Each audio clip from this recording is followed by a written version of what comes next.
Then हम लोग वहीं से स्टार्ट करते हैं जहाँ से पिछले लेक्चर पर आपको छोड़ा था।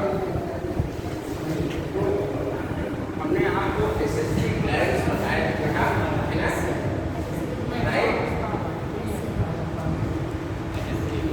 एसएसटी ग्लैंड्स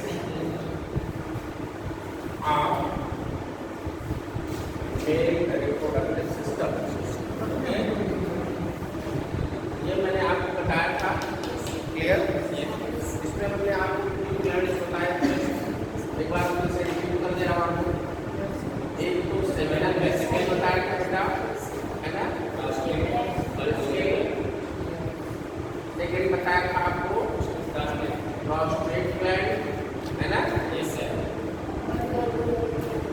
और थर्ड बताया था आपको बल्बोयूरिथ्रल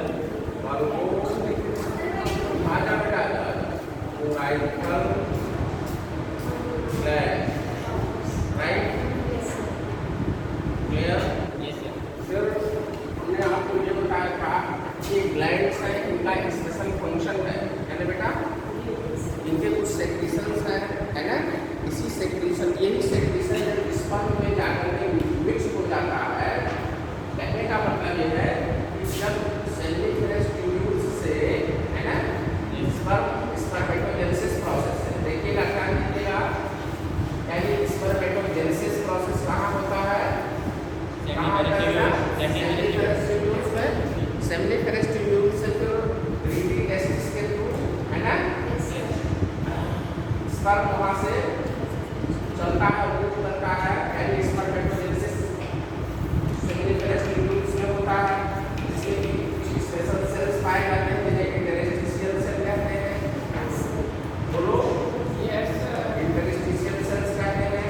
यही सेल्स डेवलप करके मेन जर्म सेल बनाते हैं, क्लियर है। एक 2 मिनट में रिवाइज कर लीजिए इसको।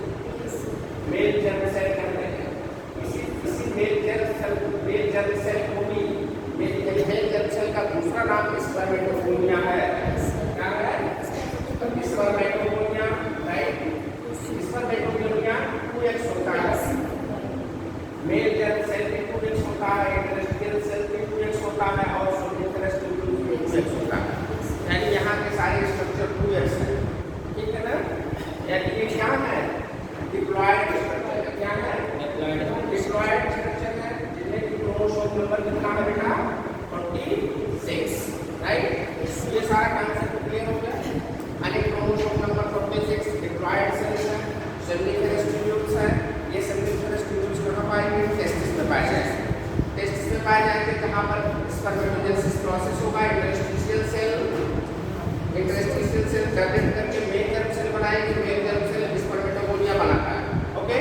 रीडी टेस्टिस से फिर स्पर्म चल करके वहाँ से आएगा कहाँ? किससे आएगा? वास डिफरेंशिया, है ना, वास डिफरेंशिया में आता है। वास डिफरेंशिया से फिर इपिडाइडाइलिस में आता है ना बेटा। इपिडाइडाइलिस से वास डिफरेंस में आता है, राइट। तो यहाँ से इतने पार्ट से चल करके स्पर्म, है ना, यहाँ से चल करके स्पर्म आता है। और ये जो सेल्स, ये है, ये प्योरली स्पर्म है। क्या है? प्योरली स्पर्म है, बोलो। तो यहाँ पर यानी फाइनली देख लीजिएगा, फाइनली स्पर्मेटोजेनेसिस हो गया, यानी स्पर्म बन गया। और स्पर्म को ही आपने क्या कहा है? मेल। क्या कहा आपने? स्पर्म को क्या कहा है? मेल गैमीट कहा है। टर्म पर ध्यान दीजिए, मेल गैमीट कहा है। क्या कहा है? Male gamete. तो स्पर्म इज मेल गैमीट, ठीक। और जो प्राइमरी हमारा सेक्स ऑर्गन था वो क्या था? टेस्टिस था। ये देखिए यहाँ मैंने लिखा है इसको, ये ठीक है ना। यानी प्राइमरी जो रिप्रोडक्टिव ऑर्गन, जो ये प्राइमरी सेक्स ऑर्गन है, primary sex organ means testis, और टेस्टिस से स्पर्म फॉर्मेशन, है ना बेटा। और स्पर्म फॉर्मेशन, स्पर्म है क्या? एक्स है, यानी हैप्लॉइड है। यहाँ पर क्रोमोसोम नंबर कितना हो गया? जस्ट हाफ हो गया। How many? 23, clear. Once again, जो टेस्टिस है वो टेस्टिस में सोमनिफेरस ट्यूब्यूल्स, ये भी डिप्लॉयड स्ट्रक्चर है। इसमें स्पर्मेटोजेनेसिस प्रोसेस हो गया और बन गया हैप्लॉयड स्पर्म, और स्पर्म को कहते हैं हम मेल गैमीट, यानी द फॉर्मेशन ऑफ गैमीट। जब गैमीट का फॉर्मेशन हो जाए तो इस प्रोसेस को क्या कहते हैं, बोलिए, यही तो गैमीटोजेनेसिस है। इस प्रोसेस को हो रहा है गैमीटोजेनेसिस, यानी इतने सारे प्रोसेस से पास ऑन होकर के स्पर्म पहुंचता है कहाँ पर, लास्ट स्ट्रक्चर इसका वास डिफरेंस है, और वास डिफरेंस अब जाता है कहाँ, ग्लैंड्स में। यानी ग्लैंड अब देखिए समझ लीजिए, यानी जो ग्लैंड्स के सेक्रीशंस हैं, when these secretions mixed with the sperm, right. तो ये जो ग्लैंड्स के सेक्रीशन है जब स्पर्म से मिक्स हो जाते हैं, then they form semen. Yes, ठीक है ना। तो they provide the nutrition to the sperm. अब इसमें 3 ग्लैंड्स हैं, जैसे मैंने आपको बताया, सेमिनल वेसिकल है, प्रोस्टेट ग्लैंड है, और बल्बोयूराइथ्रल ग्लैंड है, ठीक है बेटा। तो सेमिनल वेसिकल का क्या फंक्शन बताया थे, सेमिनल वेसिकल क्या सेक्रेट करता है, बोलो। यस, ये फ्रक्टोज सेक्रेट करता है ना। ये फ्रक्टोज जो कि एनर्जी प्रोवाइडिंग है, एनर्जी प्रोवाइडिंग सब्सटेंस है, एनर्जी प्रोवाइड करता है, और क्या करता है बेटा, लिपिड सेक्रेट करता है, लिपिड सेक्रेट करता है, और डिफरेंट टाइप के एंजाइम सेक्रेट करते हैं, राइट। तो इस तरीके से फ्रक्टोज लिपिड और एंजाइम सेक्रेट करता है सेलुलर वेसिकल, और म्यूकस सब्सटेंस सेक्रेट करता है, ठीक है ना। तो ये स्पर्म में जाकर के मिल जाता है, ठीक है ना। और प्रोस्टेट ग्लैंड मैंने आपको बताया calcium, yes, calcium ion, okay, और सिट्रिक एसिड बेटा, है ना। ये भी सब न्यूट्रिशन प्रोवाइड करते हैं, और फाइनली म्यूकस मिक्स करता है, ठीक है ना। और बल्बोयूराइथ्रल ग्लैंड लुब्रिकेशन के लिए है। तो ये इंपॉर्टेंट चीज है, ग्लैंड्स के जो सेक्रेशंस हैं अलग अलग इनको नोट कर लीजिए, ये इंपॉर्टेंट है। Seminal vesicle, fructose, lipid, enzyme, ठीक है ना। प्रोस्टेट ग्लैंड, सिट्रिक एसिड, है ना, कैल्शियम, ये सब सेक्रेट करते हैं, क्लियर। और बल्बोयूराइथ्रल ग्लैंड जो है क्या करता है, लुब्रिकेशन के लिए हेल्पफुल है। तो फाइनली इतने जो ग्लैंड्स के सेक्रेशंस हैं, मैंने मिक्स विद द स्पर्म। अब देखो स्पर्म यहाँ तक पहुँच गया, है ना। यानी अब स्पर्म इस ग्लैंड के थ्रू, यानी ग्लैंड के जो सेक्रेशंस है इनके से मिक्स होकर के क्या बनाता है, सीमेन बनाता है। यानी अब जो स्पर्म है वो सीमेन हो गया। और मैंने आपको सीमेन के कंपोनेंट्स लिखवाए थे ना, बताइए कितना कितना है, परसेंटेज में लिखवा दिया था बेटा, है ना, 60 to 70 लिखवाए थे ना। 30% किसका 30% किसका पार्टिसिपेशन था, बोलो। हाँ, प्रोस्टेट का 30% और 60 किसका है, कितना परसेंट, 60 है ना, 60 है। और ट्रेस अमाउंट में 8%। इस तरीके से तीनों का जो है कंपोनेंट में कितना तीनों का शेयर सीमेन में, ये भी इम्पोर्टेंट है ना। ये क्वेश्चन में दे सकता है कि इन्वेंशन का फॉलोइंग करेक्ट परसेंटेज आपका, है ना, सेक्रेशन का आपका फॉलोइंग जाने के लिए ये इम्पोर्टेंट है, दिमाग में रहना चाहिए। 30% बेटा, 30%, यस, 60%, और बाकी 10 या 10 से कम मान लीजिए 8%, ठीक है ना। तो इस तरीके से है। तो यहाँ से मिक्स होने के बाद ये सीमेन फॉर्म करता है। उसके बाद एक्सटर्नल जेनाइटेरियम मिलता, जिसको कि आप पेनिस कहते हैं, है ना। So this called penis. तो ये सारी चीज़ें समझ में आ गई है, आगे चला जाए, बोलो। इसमें कहीं किसी को डाउट है, हाँ बेटा बोलो। हाँ,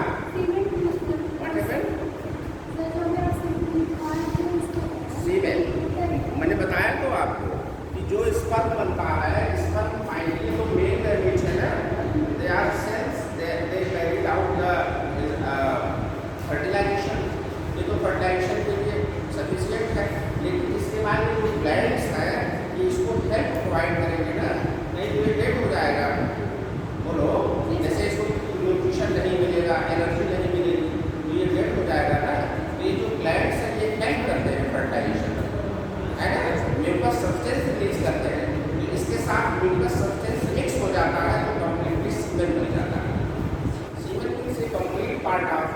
fluid material that is secreted by the male, है ना?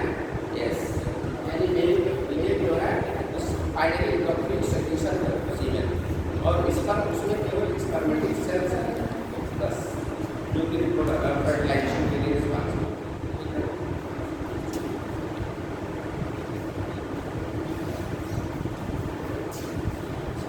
सीमेन के और पार्ट फर्टिलाइजेशन से मैंने बताया कि एसेसरी में बेटा ऐसा इसी नाम को एसेसरी ग्लैंड्स का they provide the help only, okay, they do not directly participate in the fertilisation.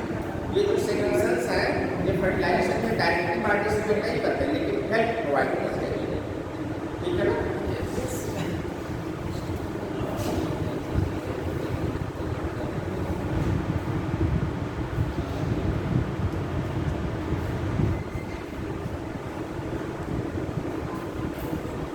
अब नेक्स्ट टॉपिक है हार्मोनल रेगुलेशन। ये इंपॉर्टेंट है, ये भी कि किस तरीके से हार्मोनल रेगुलेशन होता है, और जो है ऐसे कौन कौन से हार्मोन्स उसके लिए रिस्पॉन्सिबल है, कौन कौन से हार्मोन्स उसको पार्टिसिपेट करते हैं, ठीक है? ये देख लेते हैं hormonal control of spermatogenesis, okay. तो next topic hormonal control of spermatogenesis,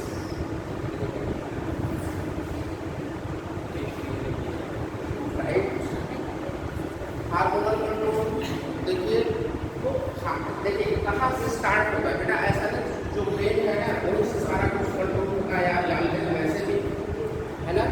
यानी वहाँ तक की जितने भी डिजायर्स हैं they are depend upon the brain, है ना? वो सब ब्रेन पर डिपेंड करते हैं। तो फाइनली देखिए गोनाडोट्रोपिन रिलीजिंग हार्मोन, इसको GnRH कहते हैं, GnRH, इसको कहते हैं बेटा गोनाडोट्रोपिन रिलीजिंग हार्मोन। इंपॉर्टेंट बहुत है, इसको छोड़ने की जरूरत नहीं है, नोट कर लीजिए, ठीक है?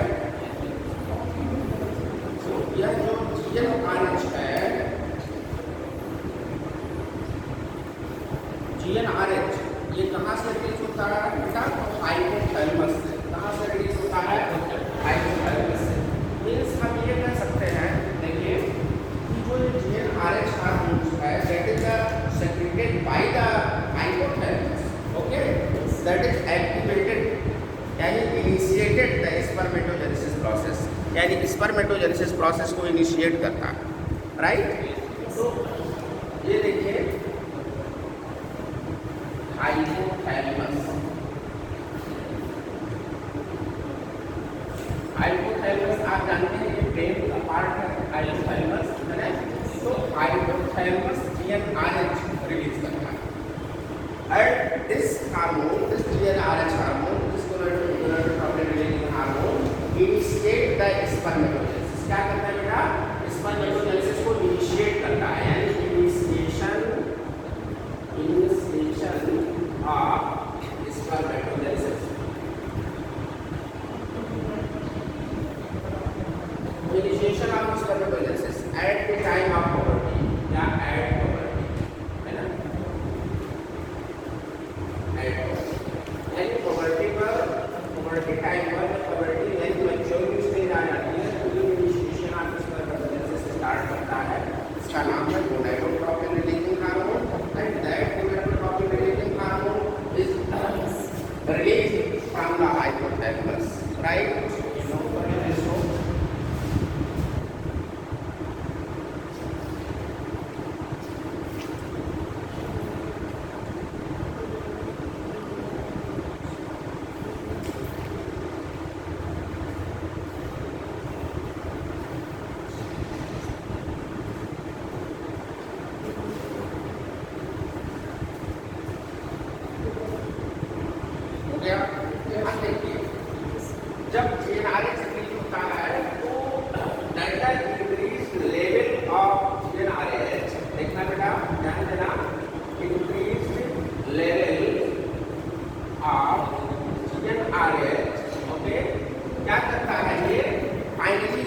ट्रैप कहाँ पर है, ये इसको इसको जाकर के स्टिमुलेट करता है, बोलिए ये जाकर के पिट्यूटरी है ना, इसको पिट्यूटरी ग्लैंड को जाकर के डायरेक्टली यूज करता है। ओके, यानी increase level of GnRH activates to pituitary gland, right. इसको आप मास्टर ग्लैंड कहते हैं, है ना, यानी कि इस पिट्यूटरी ग्लैंड को ये क्या करता है, एक्टिवेट करता है। क्लियर, यानी कि इस GnRH का एक्शन कहाँ पर है, पिट्यूटरी ग्लैंड पर है। क्लियर, इसको लिखिए सेकंड स्टेप।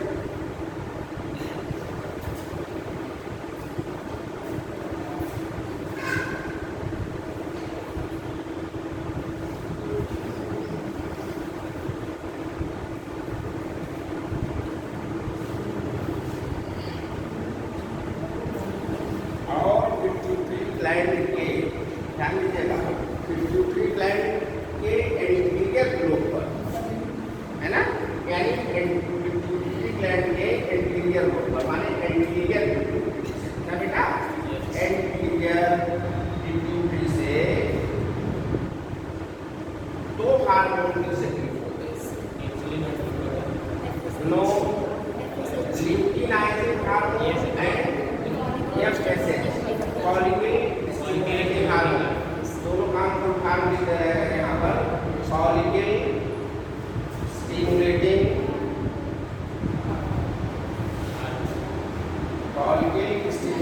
Hormone, right. और इसका नाम है बेटा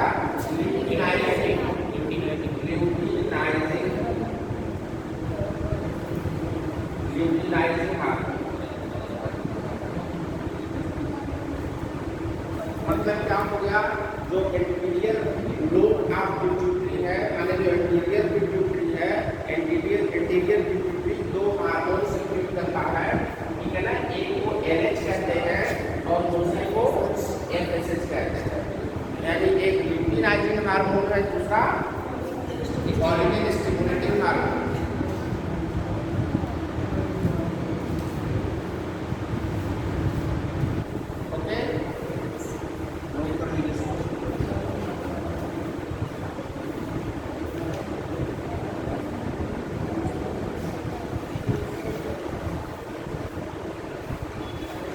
फॉलिकल स्टिमुलेटिंग हार्मोन है बेटा, इसके आगे देखना, जो फॉलिकल स्टिमुलेटिंग हार्मोन है ये सेरोटोनिन सेल्स को एक्टिवेट करता है, यानी इसका डायरेक्ट एक्शन कहाँ है, सेरोटोनिन सेल्स को, ठीक है ना, यानी सेरोटोनिन सेल्स को ये एक्टिवेट करेगा। फिर से देख लीजिए, यहाँ से देख लीजिए, यानी LH और FSH, जो LH है और FSH फॉलिकल स्टिमुलेटिंग हार्मोन, तो फॉलिकल स्टिमुलेटिंग हार्मोन जो है ये सेरोटोनिन सेल्स, ये बहुत पूछा जाता है, इंपॉर्टेंट क्वेश्चन है बेटा, सेरोटोनिन सेल्स।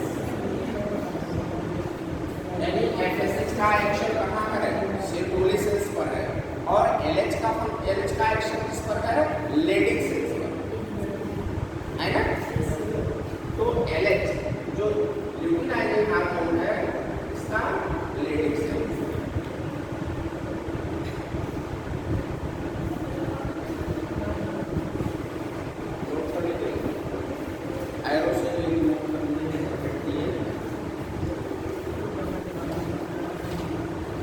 एंड फाइनली, और ये ठीक है ना, इसके माने क्या, एंटीरियर पिट्यूटरी का डायरेक्ट एक्शन कहाँ पर भाई, टेस्टिस पर, है ना,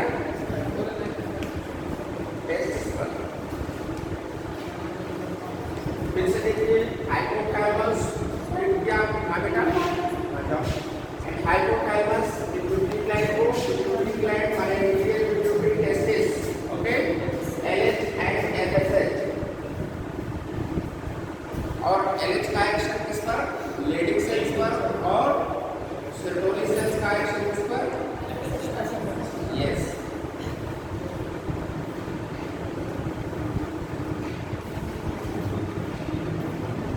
एंड फाइनली उसके बाद का स्टेप क्या होगा, जो ये लेडिंग सेल्स है बेटा, है ना, Leydig cells they stimulate the spermatogenesis process, यानी स्पर्मेटोजेनेसिस लेडिंग सेल में होता है, आप जानते हैं वैसे। तो यहाँ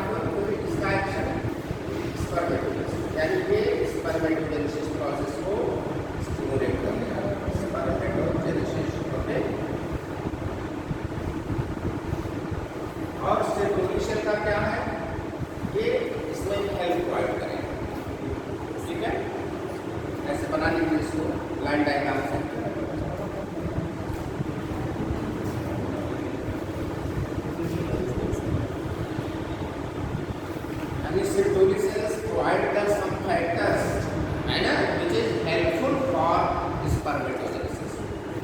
Although it's not directly participate in the spermatogenesis, but provide the help. Okay.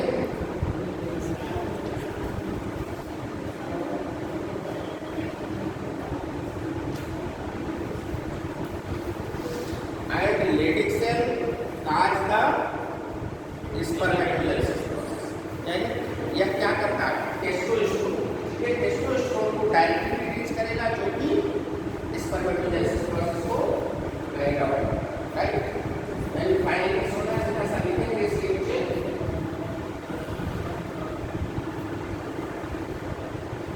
Directly secrete क्या सेक्रीट करता है, टेस्टोस्टेरोन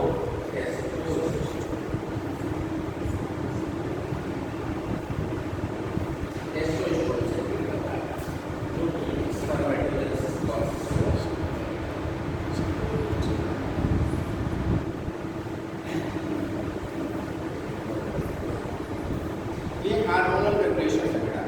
तो कितने कौन कौन से हार्मोन पूरा ओवरऑल कितने हार्मोन पार्टिसिपेट करते हैं, जीएनआरएच दिमाग में होना चाहिए, सेट कर लीजिए, है ना, एलएच, ठीक है ना, एफएसएच और फाइनली टेस्टोस्टेरोन।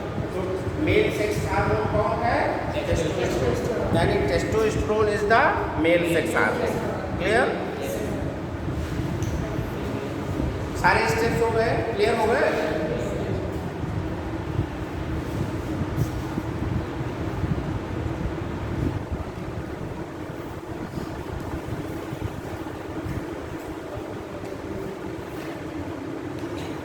स्पर्मेटोजेनेसिस एक्सप्लेन कर देते हैं। इसमें स्पर्मेटोजेनेसिस, अब देखो इस स्पर्मेटोजेनेसिस है ना, अब ये स्पर्मेटोजेनेसिस प्रोसेस कैसे होता है इसको भी इसी समय यहीं पे पढ़ा दे रहा हूँ, अलग से कोई पढ़ाने की बात में जरूरत नहीं है। मैंने गामेटोजेनेसिस पढ़ाएंगे तो जेनेसिस और स्पर्मेटोजेनेसिस क्या यहीं पर पढ़ाते हैं, देख लीजिए। ये हो गया इसमें मेटालिक का,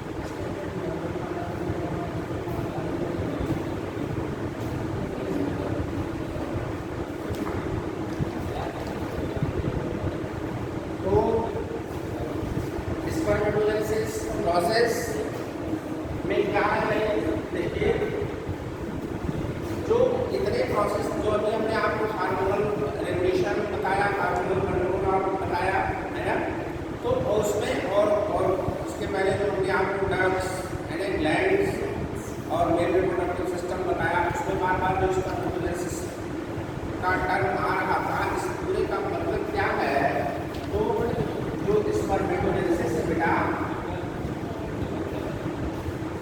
हम बार बार लिखते हैं कि यह एक प्रोसेस है। तो जो प्रोसेस है तो जाहिर सी बात है बड़ा प्रोसेस होगा, है ना, माने एक ऐसा प्रोसेस है जिससे कि प्राइमरी सेक्स ऑर्गन, है ना, जिसको आप क्या कहते हैं, टेस्टिस कहते हैं, इस प्राइमरी सेक्स ऑर्गन से स्पर्म बनने तक का प्रोसेस, यानी ये यानी कि जो एक्स है, ध्यान दीजिएगा, इससे और एक्स बनने तक के प्रोसेस को क्या कहते हैं, स्पर्मेटोजेनेसिस कहते हैं।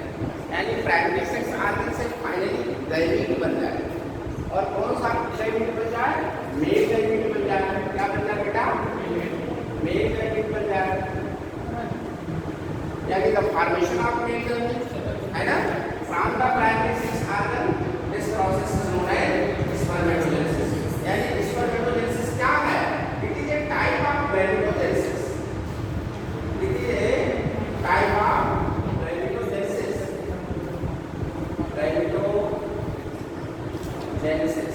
Right,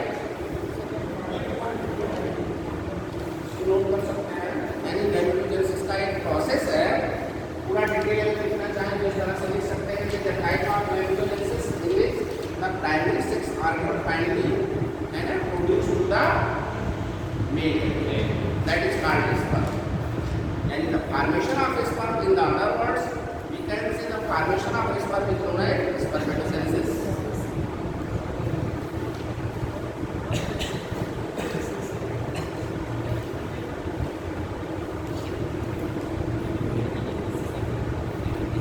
Clear? Important है ये बेटा concept.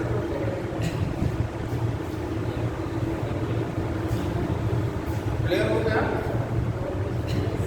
And spermatogenesis process is a type of gametogenesis in which the formation of male gamete, formation of sperm that is haploid from the primary sex organ, है ना?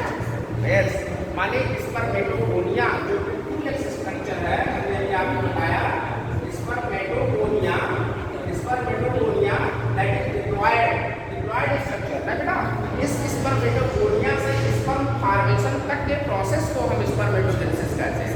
और spermatogonia है क्या? Diploid structure है, 2x structure है, जिसमें कि chromosome कितने होते हैं? 46 होते हैं.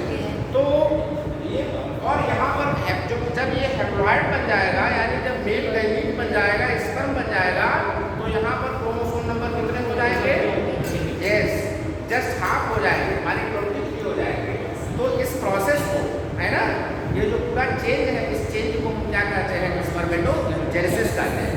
ठीक है ना, जो कि मेल रिप्रोडक्टिव सिस्टम में होता पाया जाएगा. ठीक है, करेक्ट. इसका पूरा डिटेल हम आपको बता दे रहे हैं, डिटेल देख लीजिए इसका.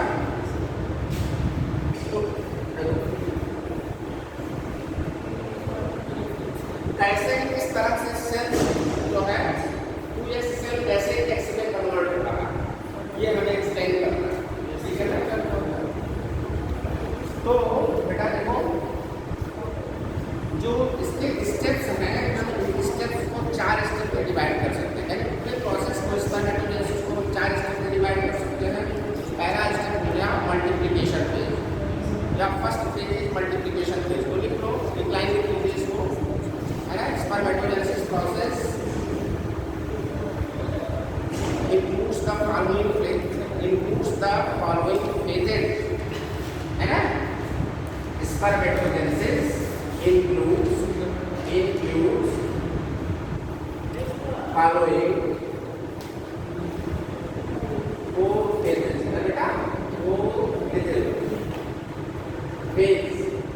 तो फर्स्ट फेज क्या हो गया? First phase multiplication phase. पहला मल्टीप्लिकेशन फेज होता है.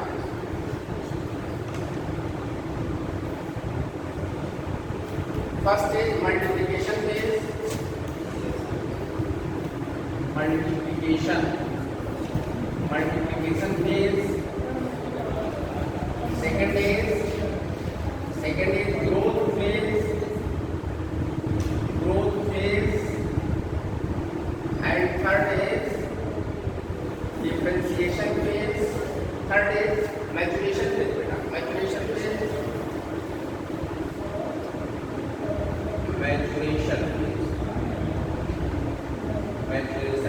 फेज, है ना. And fourth is differentiation.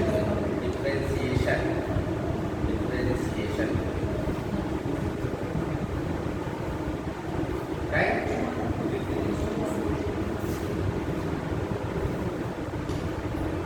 ये जो मैच्योरेशन ऑफ फेज है, इसमें स्पर्मेटिड्स फॉर्म होते हैं.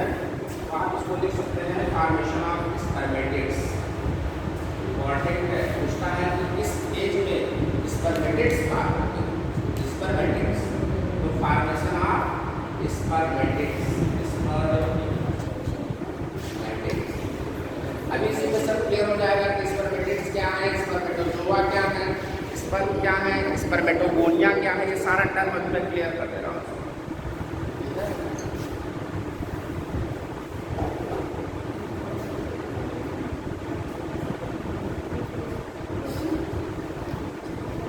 हो गया.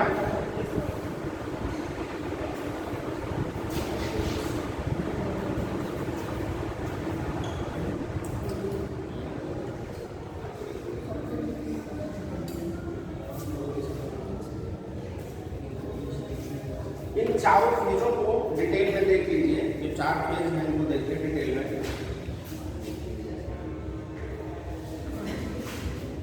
तो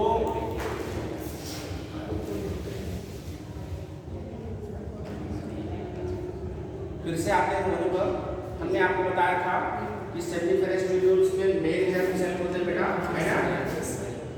सेल्यूलोज ट्यूब्यूल्स में मेल जर्म सेल, राइट, और इसी मेल जर्म सेल को कहते हैं क्या, स्पर्मेटोगोनिया, स्पर्मेटो, राइट, जो कि एक्स स्ट्रक्चर। यहाँ लिख लीजिए chromosome number 46, and chromosome number 46, ठीक है ना, लिख दिया, ओके।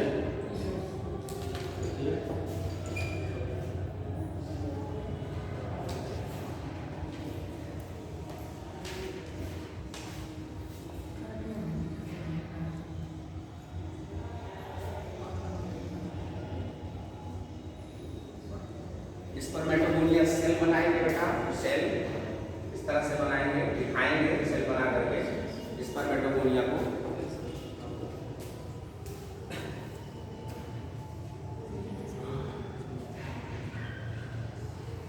अब होता क्या है, हाँ इतना बनाइए फिर बताते हैं।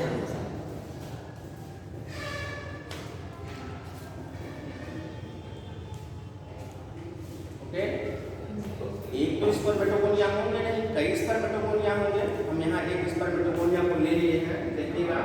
तो यहाँ आप ये लिख सकते हैं कि क्रोमोसोम नंबर 46 पर सेल, है बेटा, पर सेल, इस तरह से पर या पर स्पर्मेटोगोनिया, ऐसा लिखें, दोनों सही है ना। यानी क्रोमोसोम नंबर 46 पर सेल, राइट, स्पर्मेटोगोनिया 2x 46, ध्यान रखिए, इसका डायग्राम बना दिया है स्पर्मेटोगोनियस। अब देखिए ये जो स्पर्मेटोगोनिया है, दे आर माइटोटिकली डिवाइडेड, यानी इनमें माइटोसिस होगा, है ना। तो इस फेज को, यानी पहले फेज को हम मल्टीप्लिकेशन फेज कहते हैं। यानी मल्टीप्लिकेशन फेज माने होता है बेटा है ना, माइटोसिस डिफरेंशिएशन, है ना। यानी एक सेल कई सेल में डिवाइड होगा, समझ रहे ना। तो यहाँ माइटोसिस होगा, क्या होगा, माइटोसिस, यानी दे आर माइटोटिकली डिवाइडेड। तो इस फेज को हम कहते हैं, यानी फर्स्ट फेज यहाँ से लेकर के यहाँ तक ये जो फेजेज हैं इनको हम कहेंगे माइटोसिस या माइटोटिक डिफरेंशिएशन, माइटोटिक डिफरेंशिएशन। तो माइटोटिक डिफरेंशिएशन होगा तो आप जानते हैं एक सेल से 2 सेल बनेंगे, बोलो बेटा, जिसमें कि क्रोमोसोम नंबर में कोई चेंज नहीं होगा, क्योंकि माइटोटिक डिफरेंशिएशन होता है तो क्रोमोसोम नंबर में कोई चेंज नहीं होता। तो देखिए इस सिस्टम को बनाइए, यहाँ तक आइए, बनाते हैं इस तरह से।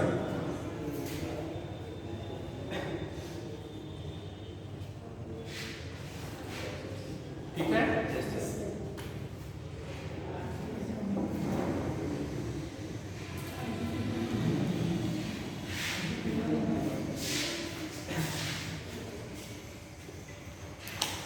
ऐसा भी बना सकते हैं।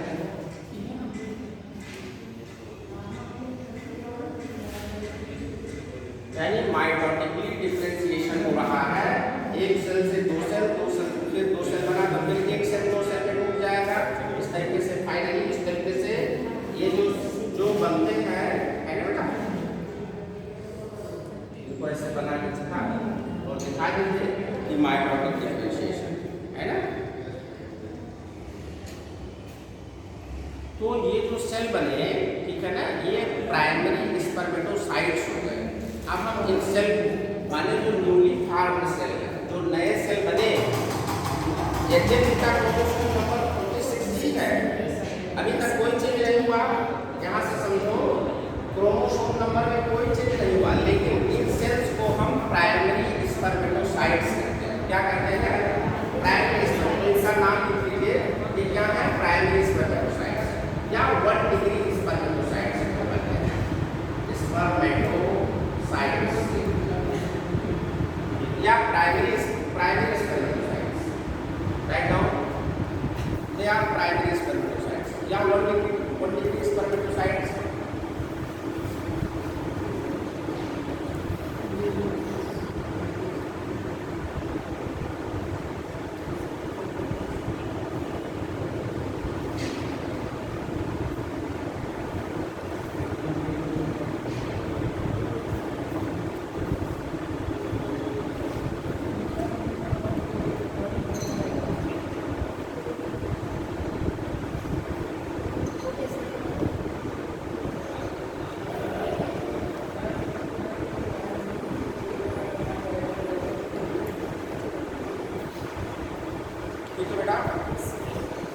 तो कहने का मतलब ये है कि जो ये स्पर्मेटोगोनिया थे माइटोटिकली डिवाइड हुए, अब फाइनली जो प्राइमरी स्पर्मेटोसाइट्स होंगे ये ग्रोथ करेंगे, है ना भाई।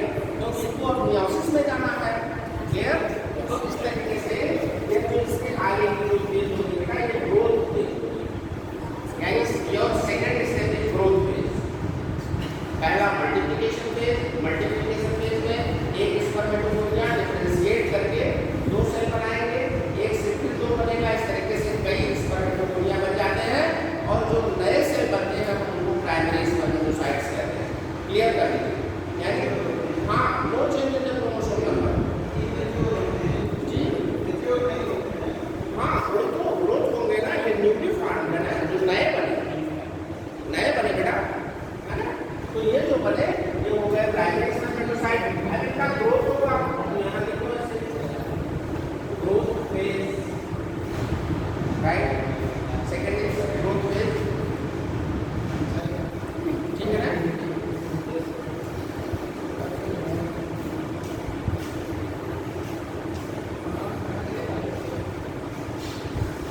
अब ये जो स्पर्मेटोसाइट्स हैं, ठीक है ना, देख लीजिए।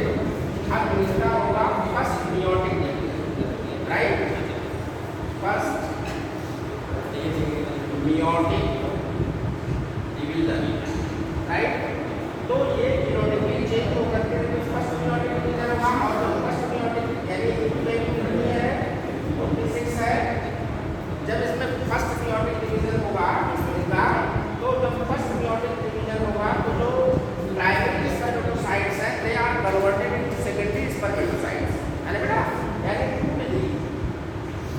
2 डिग्री स्पर्मेटोसाइट्स, सिंगल सेल, हाँ या सेकेंडरी, है ना, सेकेंडरी स्पर्मेटोसाइट्स इस तरह से बनाया जाता है। आप ऐसे लिखा सकते हैं यहाँ पर, है ना, ये जैसे ऐसे आप बना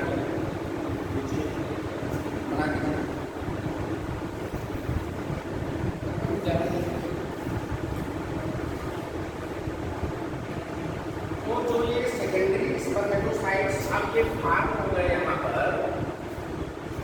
यानी इस तरह से जो सेकेंडरी स्पर्मेटोसाइट्स यानी प्राइमरी स्पर्मेटोसाइट्स से जो सेकेंडरी स्पर्मेटोसाइट्स फार्म हुए, ये देखिए ये क्या है, 2 डिग्री है, या सेकेंडरी स्पर्मेटोसाइट्स है। अब यहाँ पर आप लिख लेंगे क्रोमोसोम्स नंबर 23, है ना, chromosome number 23, write down here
primary spermatocytes, okay.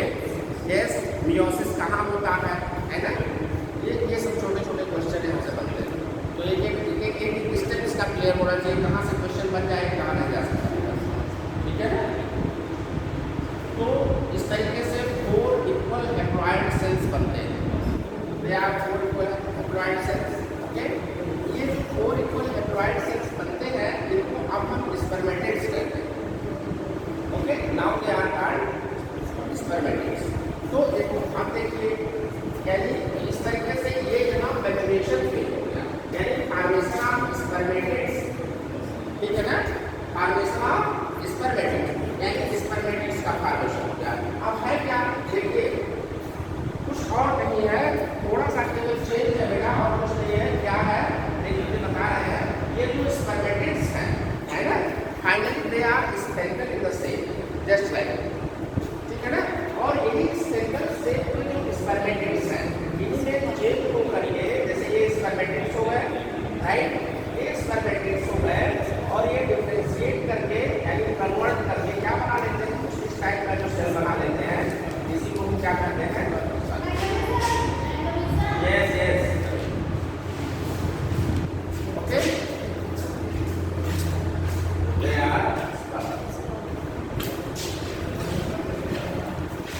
Sperm को ही हम स्पर्मेटोजोआ कहते हैं, इसी का नाम है स्पर्मेटोजोआ, स्पर्मेटोजोआ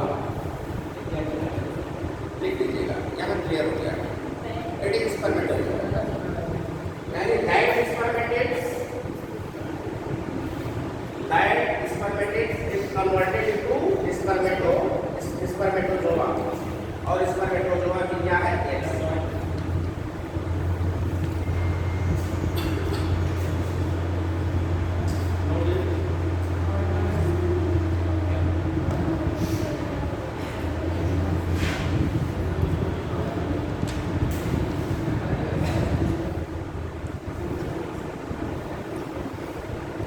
एक टर्म बहुत इंपॉर्टेंट है, आया है, देखिए स्पर्मियोजेनेसिस, स्पर्मियोजेनेसिस मैं लिख दे रहा हूँ, देखिए स्पर्मियोजेनेसिस बेटा,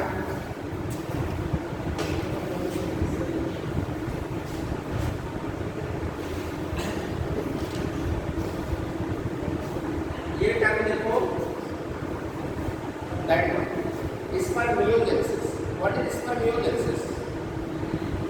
इसी फेज में, इसी डिफरेंशिएशन के फेज में जो स्पर्मेटिड्स हैं, okay, they are gradually change in the spermatozoa.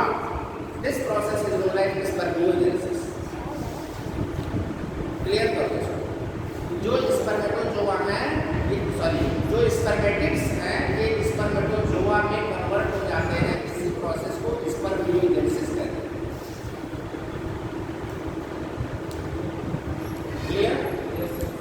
लिख लीजिए इसको एक line, the spermatids, write down,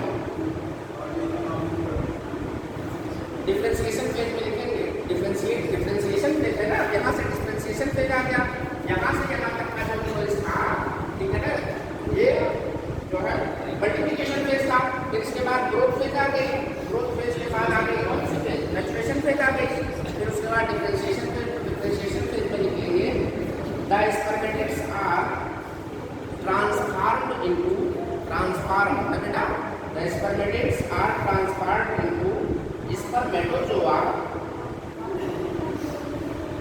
spermatozoa by the process of spermiogenesis, okay. यानी क्या, स्पर्मेटिड्स जो हैं उनका स्पर्मेटोजोआ में ट्रांसफॉर्मेशन स्पर्मियोजेनेसिस कहलाता है। Clear, yes, spermiogenesis is the process by which the spermatids are transformed, spermatids are converted into the spermatozoa that is called sperm, है ना। यानी किसी स्पर्मेटोजोआ को स्पर्म कहते हैं, इस प्रोसेस को स्पर्मियोजेनेसिस कहते हैं। ये टर्म इंपॉर्टेंट है, स्पर्मियोजेनेसिस, क्योंकि अब यहाँ देखिए इससे मिलते जुलते दो वर्ड्स हो गए ना, स्पर्मियोजेनेसिस और स्पर्मेटोजेनेसिस। तो स्पर्मेटोजेनेसिस क्या है, yes, finally 2 2x structure x में कन्वर्टेड हो रहा है, लेकिन यहाँ पर ऐसा कुछ नहीं, यहाँ पर केवल मॉर्फोलॉजिकल चेंज हो रहा है, क्रोमोसोम नंबर में कोई चेंज नहीं हो रहा है, क्योंकि स्पर्मेटिड्स XS यहाँ पे X बन चुका है, हैप्लॉइड है, और फिर ये स्पर्मेटोजोआ X है, यानी दोनों X है, हैप्लॉइड स्ट्रक्चर। कॉन्सेप्ट क्लियर हो गया? ये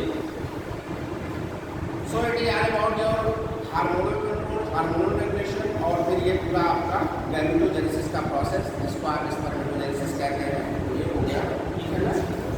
और finally the sperm head get attached to the Sertoli cells, okay, draw the nourishment. Finally this process is known as, अब क्या करेगा, स्पर्म तो बन गया, फाइनली जो स्पर्म का हेड है अब सेर्टोली सेल में जाकर के इंटर कर जाता है बाय गेटिंग द नरिशमेंट, तो इस सेर्टोली सेल्स में क्या नरिशमेंट प्रोवाइड करेगा, तो इस प्रोसेस को हम स्पर्मिएशन कहते हैं, ये भी टर्म इम्पोर्टेंट है, स्पर्मिएशन, स्पर्मिएशन, स्पर्मिएशन है ना, ये स्पर्मिएशन, ये टर्म है, देखिए बेटा SPERMIATION है, स्पर्मिएशन है ना, लिखेंगे इसको, स्पर्मिएशन। The sperm head या the head of the sperm get attached to the Sertoli cells, get attached to the Sertoli cells to draw the nourishment, to draw the nourishment,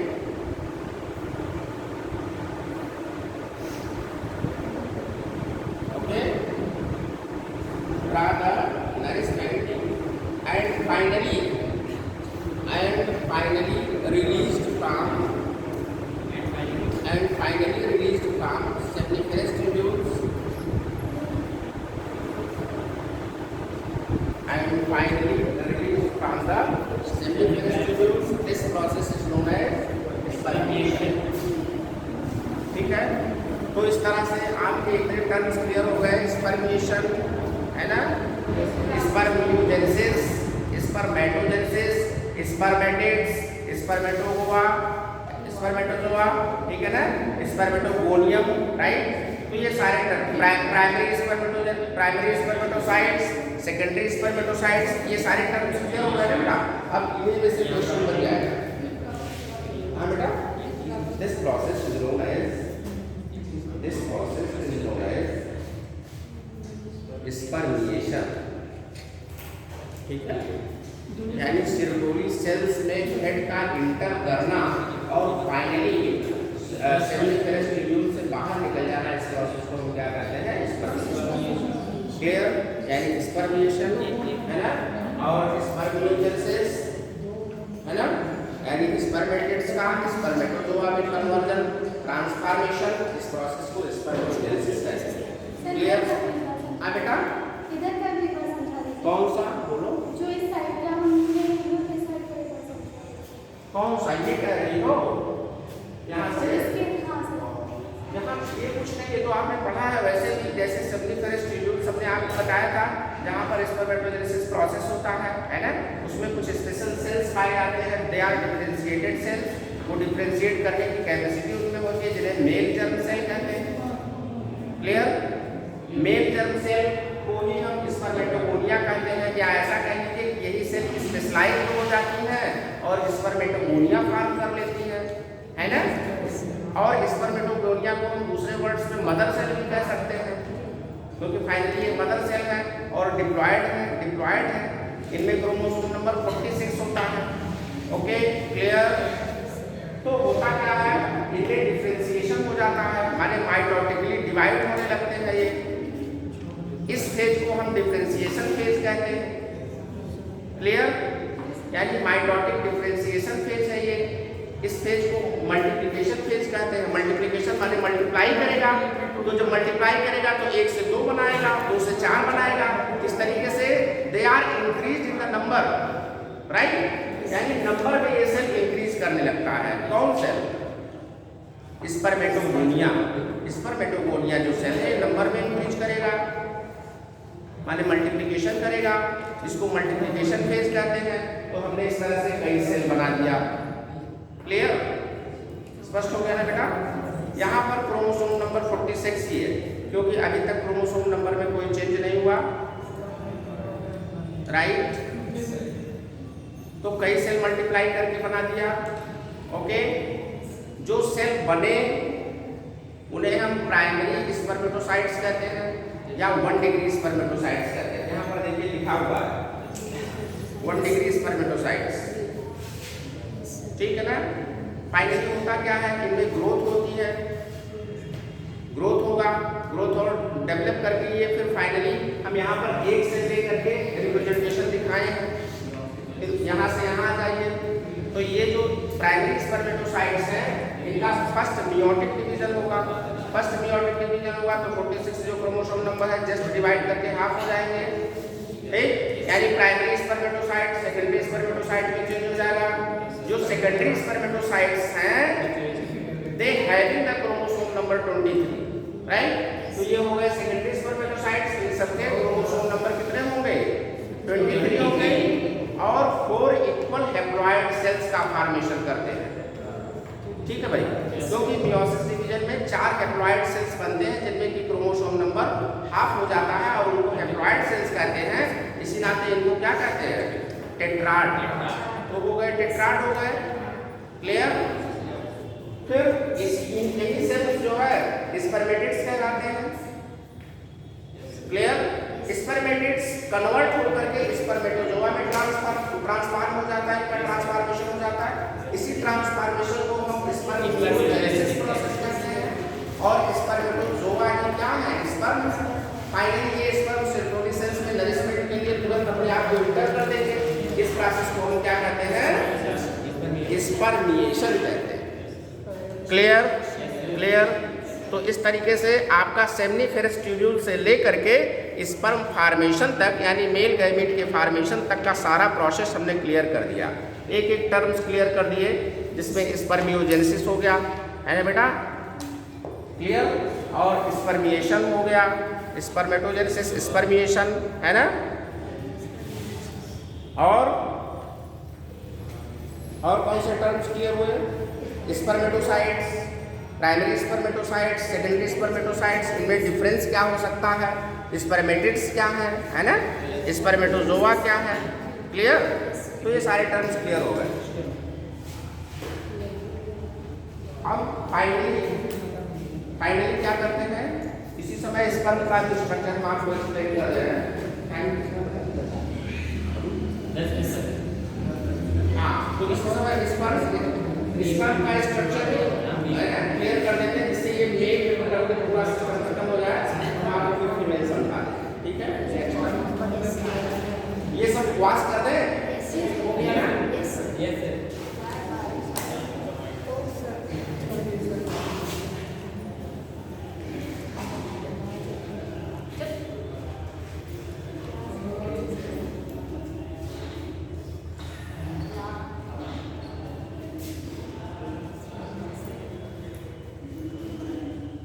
NCERT में diagram बना है, देख लीजिए। जो seminiferous tubules का जो DS है उसमें देखिए सेरोटोनिन सेल्स भी बने हैं, स्पर्मेटोगोनिया बने।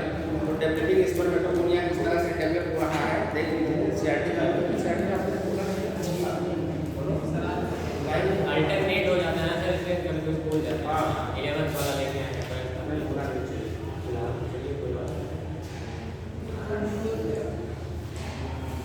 ये देखो बेटा, स्पर्म का ये हेड वाला पोर्शन है, बना दे रहा हूँ डायग्राम। तो फाइनली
इसका हेड पार्ट है, हेड पार्ट है इसका, head part of sperm, okay. ये इसका नेक रीजन है बेटा, इसको कहते हैं नेक रीजन, ओके। मिडिल, इसको कहते हैं बेटा मिडिल पीस, और ये है टेल, ओके। Yes sir. देख लीजिए अब इसमें इंपॉर्टेंट क्वेश्चन कहाँ से बनता है ये देखिए। इसको कहते हैं एक्रोसोम, क्या कहते हैं? एक्रोसोम कहते हैं, क्या कहते हैं? एक्रोसोम। यहाँ से इंपॉर्टेंट क्वेश्चन बनता है। सर एक्रोसोम को लाइसोसोम बोलते हैं। हाँ यस, तो हाँ बेटा ये तो न्यूक्लियस है, ये तो न्यूक्लियस है, ये स्फेरिकल सराउंडेड न्यूक्लियस है ना, इसी को कहते हैं न्यूक्लियस। ये न्यूक्लियस है, इस पूरे पार्ट को फेड करते हैं, ठीक है ना, ये न्यूक्लियस, ठीक। ये है पूरा नेक, इसी छोटे एरिया को नेक कहते हैं, ओके। और ये हो गया middle piece, middle piece containing a lot of mitochondria, okay। Acrosome containing, मैं लिख दे रहा हूँ इम्पोर्टेंट है, containing Golgi body। ये क्वेश्चन पूछा है कि एक्रोसोम फाइनली किस चीज का बना होता है, तो Golgi body का बना है, ये इसका ये पूछा क्वेश्चन पूछा, ओके। तो यही तो प्लाज्मा फ्लूइड तो होगा ही होगा, ये प्लाज्मा फ्लूइड नहीं है। So it is nucleus, it is neck, it is middle piece containing the mitochondria and it is the tail। इस तरीके से बना के दिखाएगा।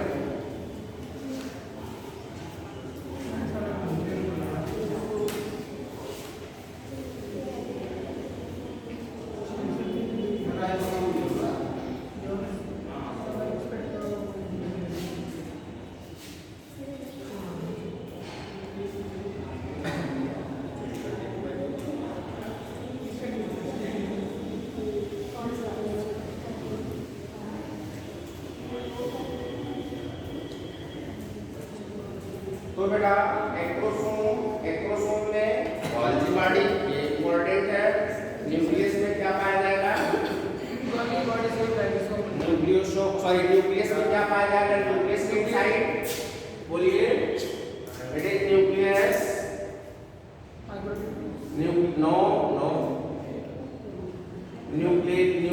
न्यूक्लियस कंटेनिंग, न्यूक्लियस में क्या पाया जाएगा? क्रोमैटिक मटेरियल, भाई जेनेटिक मटेरियल पाया जाएगा ना न्यूक्लियस में, सबसे इंपॉर्टेंट तो न्यूक्लियस ही है, यस। तो न्यूक्लियस कंटेनिंग जेनेटिक मटेरियल, ध्यान देना। एक्रोसोम कंटेनिंग Golgi body, यानी एक्रोसोम किसका बना होता है? Golgi body का बना होता है, जो किसका एपिकल पार्ट है, एंडोप्लाज्मिक रेटिकुलम से लाइसोसोम का इन्फॉर्मेशन होता है, yes. And finally it is head. Next region उसके बाद होता है छोटा सा, बहुत कम एरिया है, बहुत छोटा सा है। इसके बाद है middle piece, middle piece spirally structure है, देख लीजिए इस तरह से, जस्ट लाइक, और highly specialised and spirally structure that contains the mitochondria. यह भी क्वेश्चन नीट का है कि in which portion the mitochondria are, in which portion the mitochondria present। तो चारों उसका नाम दिया था, हेड, मिडिल पीस, नेक और टेल। बताइए किस पोर्शन में माइटोकॉन्ड्रिया पाए जाते हैं? मिडिल पीस में पाए जाते हैं। ये इंपॉर्टेंट क्वेश्चन है बेटा, ओके। तो इस नाते मैंने देखो यहाँ लिख दिया कि मिडिल पीस कंटेनिंग माइटोकॉन्ड्रिया। एक बॉक्स इसका बनाओ, सुनो ऐसे बनाओ, इसी के साथ लिख दो, इसके डायग्राम, फिर आपको अलग से लिखने की जरूरत नहीं पड़ेगी। तो ऐसे लिख दीजिए, मिडिल पीस कंटेन के भूल जाता है नहीं तो आप सोचेंगे कि नहीं टेल तो बहुत काम करता है, बहुत जल्दी मूवमेंट करता है, तो माइटोकॉन्ड्रिया ऐसे पाया जाएगा, बहुत लोग टेल पर लगा देते हैं, ठीक। लेकिन मिडिल पीस में क्या रखिएगा? Acrosome containing Golgi body, right, ये क्लियर हो गया। हेड पार्ट, इसका पूरा हेड पार्ट है, न्यूक्लियस में क्रोमैटिक मटेरियल, यानी न्यूक्लियस में क्या डीएनए, बोलो ये हो गया, ये चल गया, सेंट्रियोल्स पाए जाते हैं। ये चीज इंपॉर्टेंट है, ये जानिए सर वही ना जो बीच में 2 रहता है और साइड साइड में 9 पेयर रहता है।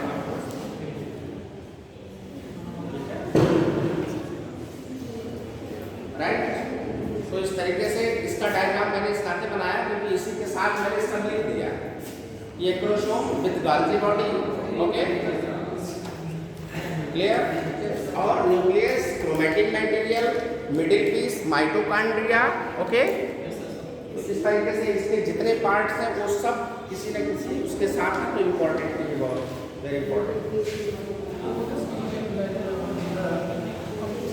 हाँ बेटा,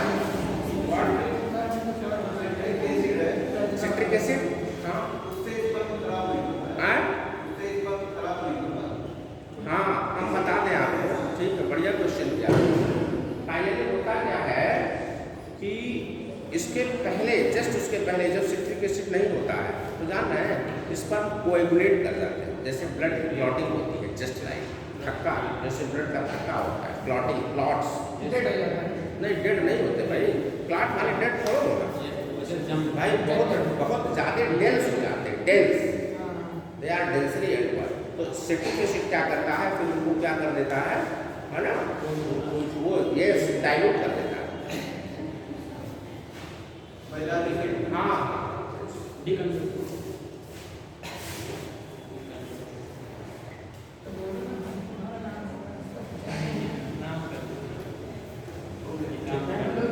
क्योंकि फ्लो नहीं हो पाएंगे ना, बहुत ज़्यादा ये, यानी कई स्पर्म का जो है तरीके से ठंडा हो जाता है, यहाँ से जो है finally goes to the in the cluster, time पर 5 मिनट, ये सर 10 मिनट, तो इस तो स्टार्ट किया, ये सर थोड़ा बहुत बोलो, कोई दूसरा टॉपिक, तो दूसरा टॉपिक स्टार्ट कर देते हैं। तो इसमें अब कोई कहीं प्रॉब्लम मेल रिप्रोडक्टिव सिस्टम में, बोलो बेटा, स्पर्मेटोजेनेसिस क्लियर हो गया, इसका हार्मोनल कंट्रोल क्लियर हो गया है ना, और इसके स्ट्रक्चर्स क्लियर हो गए, इवन दैट स्पर्म का जो स्ट्रक्चर है वो भी क्लियर हो गया। अब बताइए इसके आगे हम फीमेल रिप्रोडक्टिव पार्ट पर चलेंगे, देख लो, स्टार्ट कर देते हैं बेटा।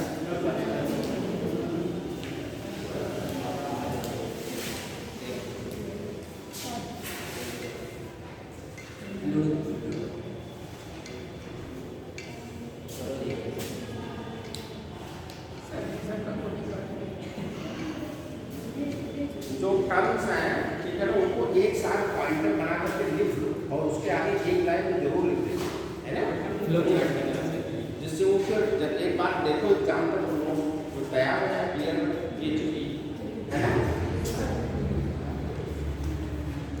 ना लिखने से क्या होता है, भूल जाएगा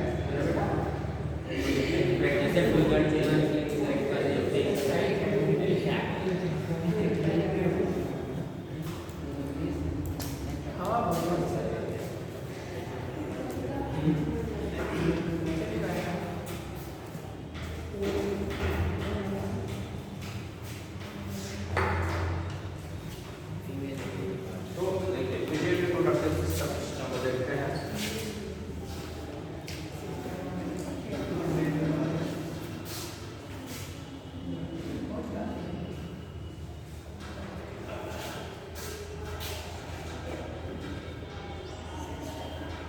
फीमेल रिप्रोडक्टिव सिस्टम।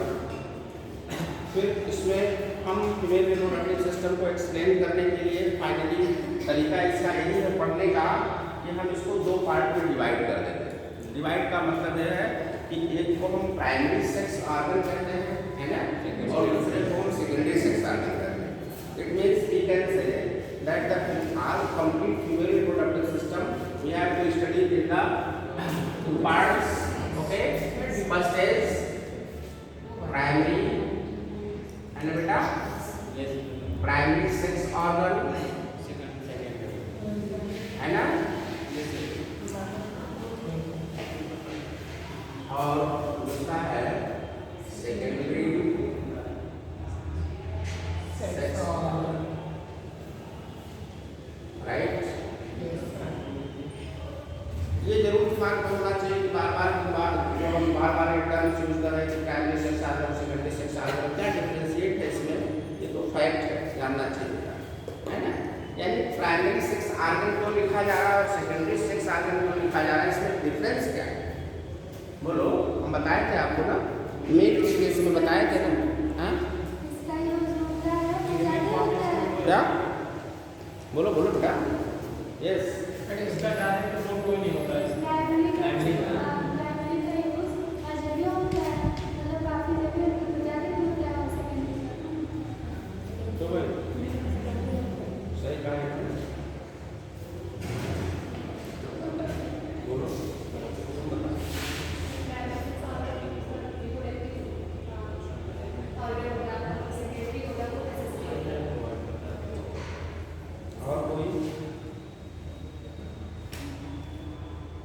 और कोई डिफाइन करा। देखिए डिस्कशन जरूर होना चाहिए, केवल अकेले में पढ़ाते रहेंगे तो एक साइड से पढ़ाते रहेंगे, उसको बताना जरूरी है। बच्चों से क्वेश्चन पूछना, आंसर लेना, जितना आप आंसर बताएंगे उतना आपका माइंड पास होगा। अब देखिए यही बहुत छोटी चीज़ है, जब भी मैं पढ़ाते समय 2-3 बार रिपीट किया हूँ लेकिन आप लोग नहीं बता पा रहे। कारण क्या है कि हम आपसे क्वेश्चन नहीं पूछते, हम ये सोचते हैं कि आप लोग तैयारी करने वाले स्टूडेंट हैं, मैच्योर हैं, तो जरूर इतना तो क्लियर कर लेंगे, पकड़ लेंगे, पकड़ नहीं पा रहे हैं, पता चल गया। बोलो तुम बताओ, प्राइमरी सेक्स ऑर्गन को प्राइमरी सेक्स ऑर्गन क्यों कहते हैं और सेकेंडरी को सेकेंडरी, क्या बात है? प्रोसेस में होता है, डिवीजन में होता है, मतलब वो मैच्योर स्टेट में नहीं रह पाता, मैच्योर स्टेट में नहीं रह पाता, परमानेंट नहीं होता, सेकेंडरी परमानेंट चीज होती है। आप बताइए, बोलो। सर जो ऑर्गन्स पहले मतलब पार्ट लेते हैं स्पर्मेटोजेनेसिस में, जैसे ओवम बनने में, जैसे ओवरी हो गया, तो ये सारे प्राइमरी ऑर्गन्स, और जब वो रिलीज होता है डक्ट के द्वारा और सबसे मतलब वे में, तो वो सेकेंडरी होता है। पहले जो पार्ट प्राइमरी जो है वो डायरेक्टली सब में इन्वॉल्व इन्वॉल्व है और सेकेंडरी बस कुछ ही में है और फंक्शनल ही। कौन कौन से कुछ में कैसे आप एक डिटरमाइन करेंगे, डिमार्केशन लाइन कैसे बनाएंगे, इन्वॉल्व होता है कुछ नहीं इन्वॉल्व होता है। हाँ?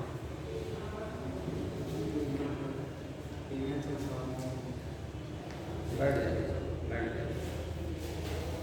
भाई देखिए ये क्वेश्चन कभी आएगा नहीं, ये क्वेश्चन कभी नहीं आएगा।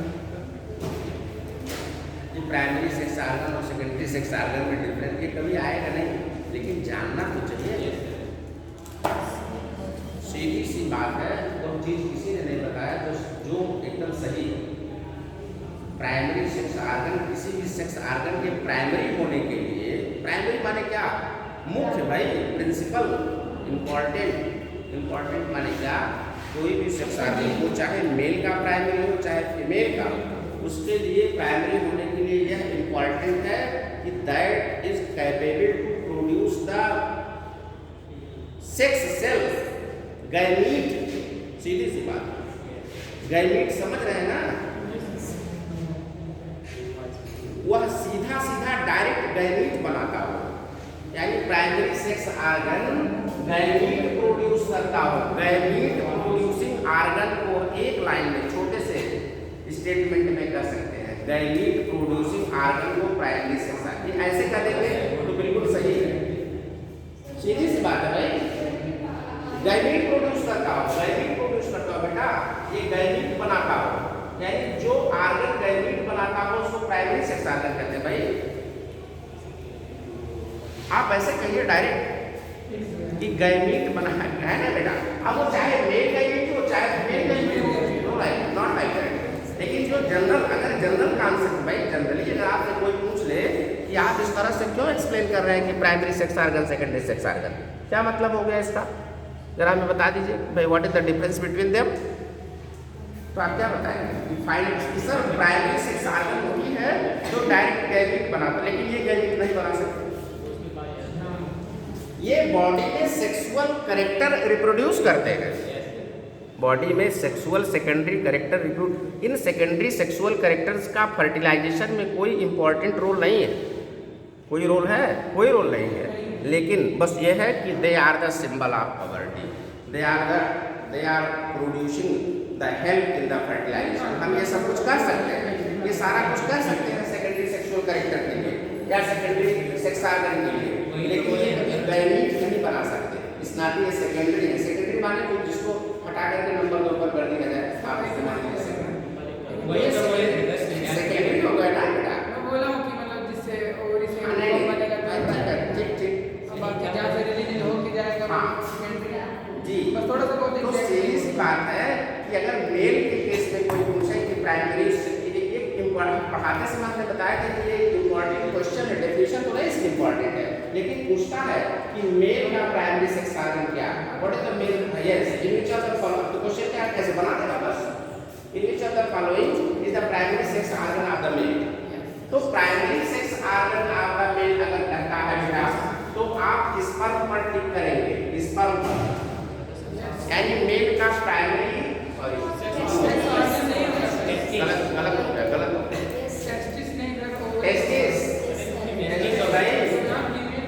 टेस्टिस है ना, और टेस्टिस प्रोड्यूस करेगा गैमीट, और गैमीट माने स्पर्म।